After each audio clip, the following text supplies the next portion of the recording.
انہی کا نمبر ان پر.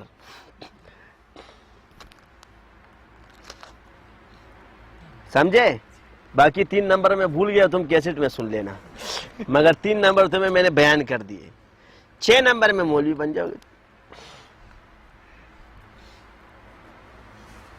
آج کیا ہے، اگر ایک مفتی بنتا ہے تو سیدھا امام کی مجتہد امام ابو یوسف، امام محمد، یہ سارے ان کی جو نا تقلید کرے گا. دوسرا مفتی کا پابند نہیں ہے، یہ اصول ہے. ایک مفتی دوسرے مفتی کا پابند نہیں ہے. اس طرح اگر پچھلے بزرگان دین اور اس کی اپنی تحقیق ہے تو یہ ان کو تائید میں قول میں لے سکیں گے، وہ مجتہد نہیں تھے.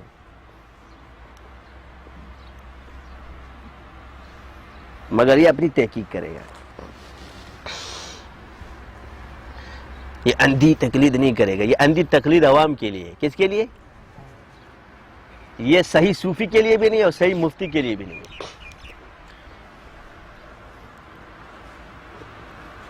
انہوں سمجھ آئے تھے نا، اصول سمجھ آیا تینوں. یہ صحیح مفتی کے لیے بھی نہیں ہے اور یہ صحیح صوفی کے لیے بھی نہیں ہے، مگر عوام اندھی تقلید کرے گی. عوام کے لیے نہیں ہے کہ ہر عوام جا کے خود ہی تحقیقیں کرنا شروع کر دے، یہ جہالت میں مبتلا ہو جائے. تو جو اصول والے ہیں وہ تحقیق کریں گے. اب اس میں شرح صدر ہے، تم لوگ کو یہ بھی پتہ نہیں. تم لوگ صدر میں جا کے شرح پڑھ کے آتے ہو، کہتے ہیں ہمارا شرح صدر کھل گیا.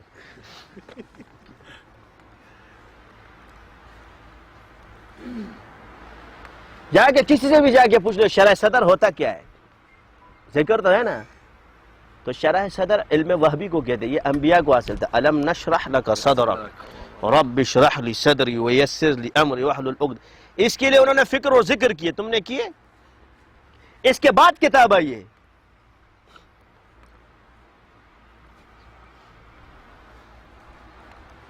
تو اس لیے انبیاء کو یہ علم حاصل تھا. تو اب تم لوگ شارع بنو گے. کیا بنو گے؟ تو یہ جتنے ہمارے پاس نقل آیا ہے، تو جو لوگ محنت کریں گے، مجاہدہ کریں گے، تو اللہ تعالیٰ اس کی تشریحات اس پر کھول دے گا. متن نہیں آئے گا، کیونکہ متن نبی پر آتا ہے. اب ہم جو باتیں کر رہے ہیں وہ بزرگوں سے ثابت ہے، اور ان سے ثابت ہے جن پر حضور نے مہر لگائی ہے. تم جو باتیں کرتے ہو ثابت نہیں ہے. سنت تمہارے ہاں فتنہ ہو گئی. ایک بزرگ کہتا ہے عامل جہنم میں جائے گا. کس دلیل سے کہا ہے؟ کوئی بھی ہو. اس کے اسکول کو اہل سنت والجماعت پہ پھرکا جائے گا. جاؤ کسی سے بھی آسان اصول پوچھ لو. کیا جنت اور جہنم کا فیصلہ ولی کا کام ہے؟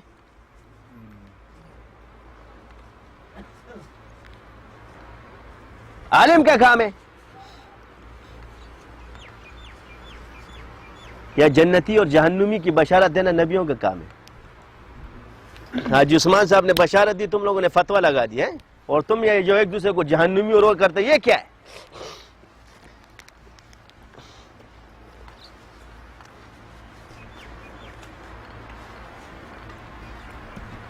اصول تو تم میں بھی پائے، وہ چیز تو تم میں بھی پائی جاتی ہے. یہ کیسے ہو سکتا ہے وہ چیز تیرے لیے حلال ہو دوسرے کے لیے حرام ہو؟ بحالت مجبوری مردار مرغی.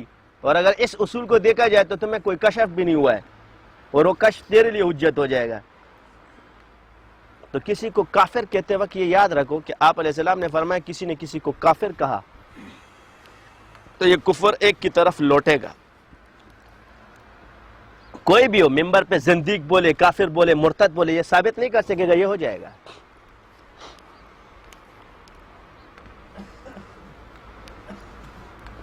تو میں نے آپ کو پہلے بولا کہ عقائد اور اصول پر مسائل پرکھو گے تو 1 گھنٹے کے اندر فیصلہ ہو جائے گا.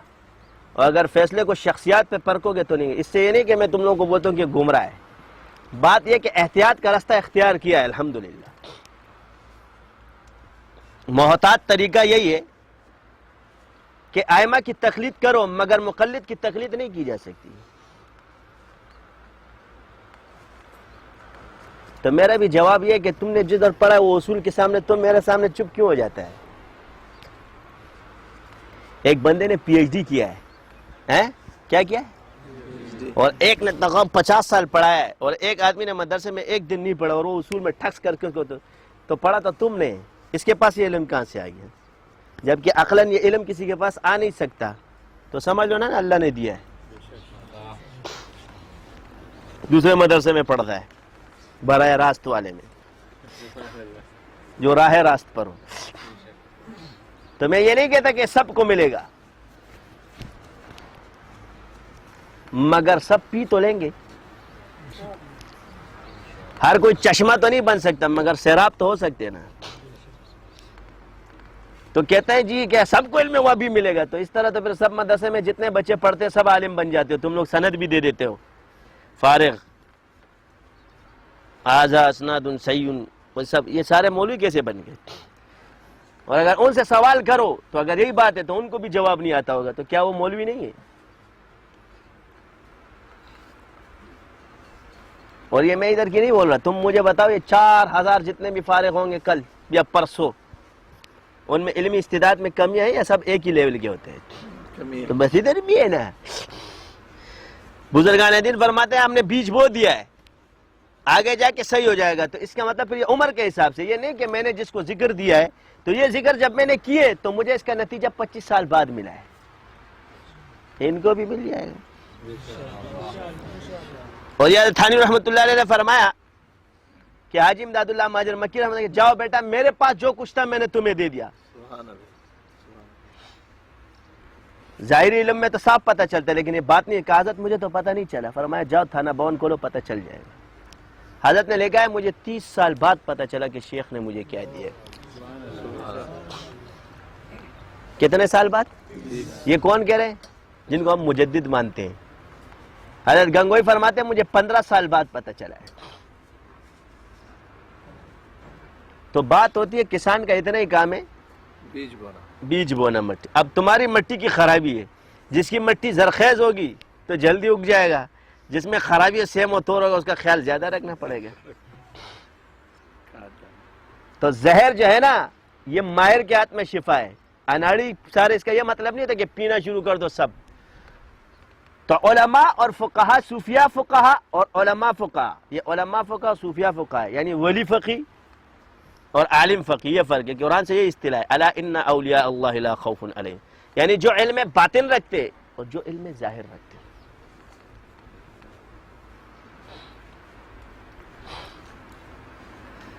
تو یہ اختلاف ہے۔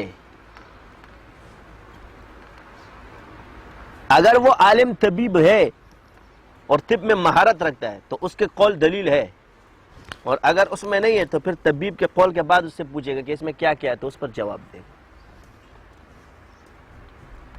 آج کل پتہ کیا ہے، باہر نکلا نہیں ہوگا یہاں شروع ہو جائے گا۔ میں آپ کے اس چیز کے خلاف نہیں ہوں، مانتا ہوں، مگر یہ آپ فیصلہ مت کرو کہ صرف تصوف سے گمراہی پھیلتی ہے۔ گمراہی علم سے بھی پھیل سکتی ہے، عالم سے بھی پھیل سکتی ہے، ظالم بادشاہ سے بھی پھیلتی ہے۔ ایک آدمی کو رگڑے میں مت لاؤ۔ صوفی کو کیوں؟ وہ مجتہد بن جائے گا۔ ابھی آج کل جیسے بنا ہوا ہے، ایک سلسلہ بنا ہوا ہے، ہم نے 4 فقہ مانے ہیں اور باقی جو 5 سلسلے مشہور ہے 7 اس کو مانتے ہیں کہ یہ ایتھینٹک ہے۔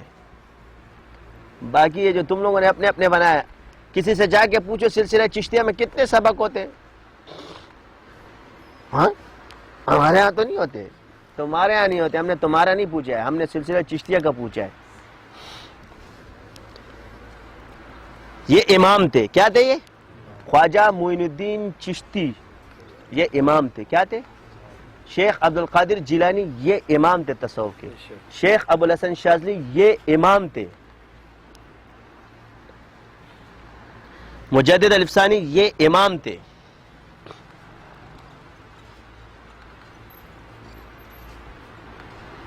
شیخ شہاب الدین سہروردی، یہ سلسلے کے امام کہلائے جاتے ہیں۔ امام جعفر صادق، یہ امام تھے۔ خواجہ بہاؤالدین نقشبندی، یہ امام تھے سلسلے کے۔ ان سے سلاسل کے طریق چلے، ان پہ اللہ نے یہ راز کھولے، اور وہ اتنے ماہر طریقے سے اللہ نے کھولے کہ ان کے طریقوں کے خلاف جب تم چلتے ہو تو تمہیں نفع نہیں ملتا۔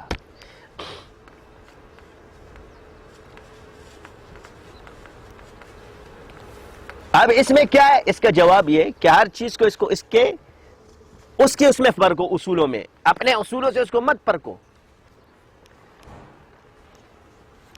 تو اس کا جواب میں یہ دیتا ہوں کہ آج کوئی بھی عالم صرف نحو نہ پڑھے تو عبارت پڑھ لے گا، جیسے میں نہیں پڑھتا. اور اگر اصولی طور پہ کہہ دے کہ بھائی یہ علم اب ضروری نہیں ہے کیونکہ اعراب تو تم لوگوں نے لگا لیے، ہر کوئی پڑھ سکتا ہے، یہ تو اس وقت ضروری تھا کہ اعراب نہیں لگتے تھے.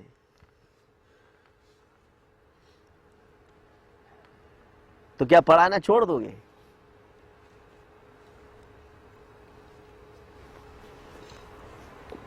اور جو طالب علم اس میں مضبوط ہوتا ہے اس کی عربی میں، اور جو اس میں کمزور ہوتا ہے اس کی عربی میں زمین آسمان کا فرق ہے. تو اس کی اہمیت کیا ہے؟ بیان کرتے ہو کہ نہیں بیان کرتے ہو؟ محنت کراتے ہو کہ نہیں کراتے؟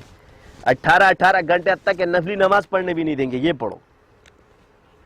تو تمہاری یہ تاکید اس میں بدعت ہے؟ نہیں ہے، کیونکہ استاد کو پتا ہے اگر یہ نہیں پڑھے گا تو یہ نقصان اٹھائے گا. اسی طرح چلہ کشی، لطائف پر ذکر کرنا، ہیت کے ساتھ ذکر کرنا، اٹھ کر بیٹھ کر لیٹ کر ذکر کرنا، حلقے اور جلسوں میں ذکر کرنا اتنا ہی ضروری ہے جتنا علم میں وہ ضروری ہے. جس طرح اس میں تواتر چلے گا اس طرح اس میں تواتر چلے گا. یہ چھوڑا ہے تم نے، اب تم لوگوں کے پاس کچھ بھی نہیں ہے. تازید پخلو مانے چرگے منڈے نہ ہوئی، ادھر مرغی پہ پھونکے پھو پھو پھو، وہ بھی کہتے چل بے تیرے پھونکوں سے کچھ نہیں ہوتا ہے. اغم دیتا نہیں غولڑ پیشی اٹھا رہا تھا جو پیشی پیشی پیشی ہوتا کوئی چل بے باللہ تم لوگوں سے نہیں ڈرتا تو وہ بن گئے ہم لوگ. یہ وہ والے بات ہے ساڑھے وڈے جن نواب ہوندے سی وہ کوئی گل نہیں، ساڑھے جیب دے وچ روپیہ نہیں. تم لوگ وہ بن گئے ہو. اب جب ہم نے شروع کیا ہے تو میں نے شروع کیا، تو جب میں نے شروع کیا تو اتنے گند کو صاف کروں گا تو میرے پہ گند نہیں آئے گا. جن عمارتوں کو آپ لوگوں نے جو نا کھنڈر بنا کے چھوڑا ہوا ہے، ان کھنڈروں کو جب محل بناؤں گا تو میں گند آؤں گا نا.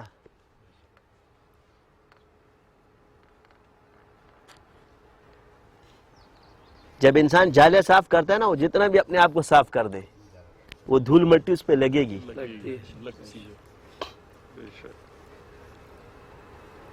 تو محلات تو موجود ہیں مگر وہ کھنڈر بن گئے. وہ نام و نشان جو ہے وہ موجود ہے مگر اس میں رہنے والے نہیں ہیں. بس اس محل کی سندیں جو ہے نا پراپرٹی منتقل ہوتی جا رہی ہے. وہ جو زمین تھی وہ کھیتیاں تھی، وہ بس وہ کھیتیاں ایک دوسرے کے نام ہوتی جا رہی ہے. اے ساڑھے بابا جی دی جائیداد ہوندی سی. تصوف کا یہ حال ہے، علاج اور معالجے کا یہ حال ہے. علاج اور معالجہ کاملین اس لیے کیا کرتے تھے کہ اس سے رفع عام اور نفع عام کا کام ہوتا تھا، لوگوں کی اصلاح ہوتی تھی. یہ ان کا کام ہے، مولوی کا کام نہیں ہے، صوفی کا ہے. تم پڑھاؤ، ہم نے تمہیں منع نہیں کیا، ہمارے پیچھے مت پڑھو، اپنے کام سے کام رکھو، زیادہ باتیں مت کرو. میں نے تمہارے مدرسوں پہ اعتراض نہیں کیا، تمہاری خانقاہوں پہ نہیں. اپنے خانقاہوں میں دبک کے بیٹھ جاؤ اور اپنے مدرسے سے باہر مت نکلو. ہم نے نہیں بولا کہ تم غلط کام کرتے ہو، اچھا کام کرتے ہو، ہم تمہارا ساتھ دیں گے، بکرے بھی بھیجیں گے.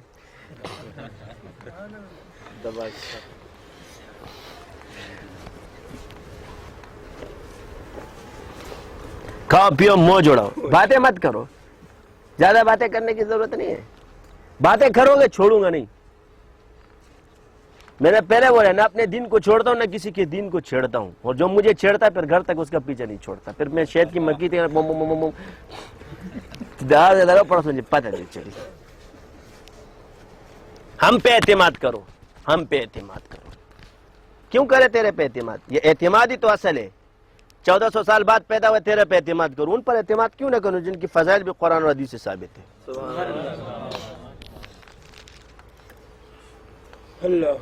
تو یہ پہ اعتماد کروں جو بکریوں کو حرام کہے اور حضور حلال کہے، اس پہ میں اعتماد کروں؟ حرام کا ہے حرام،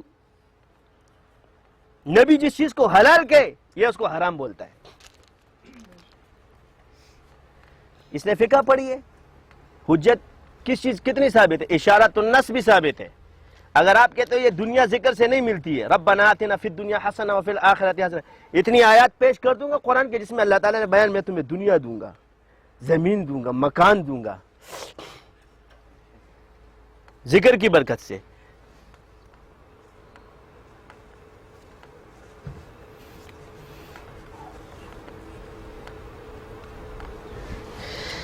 یہ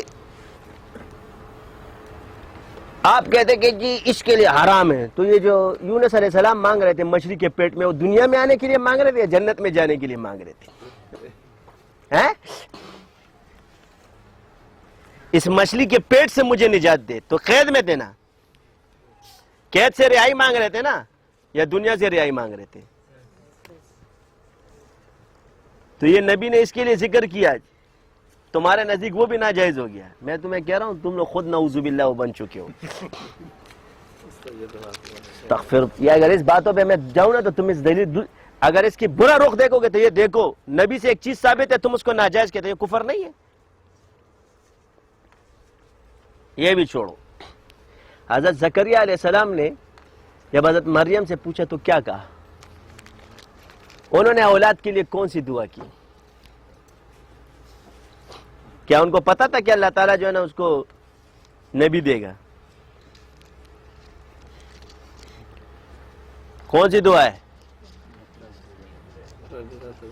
ربی لا تذرنی فردا وانت خیر الوارثین۔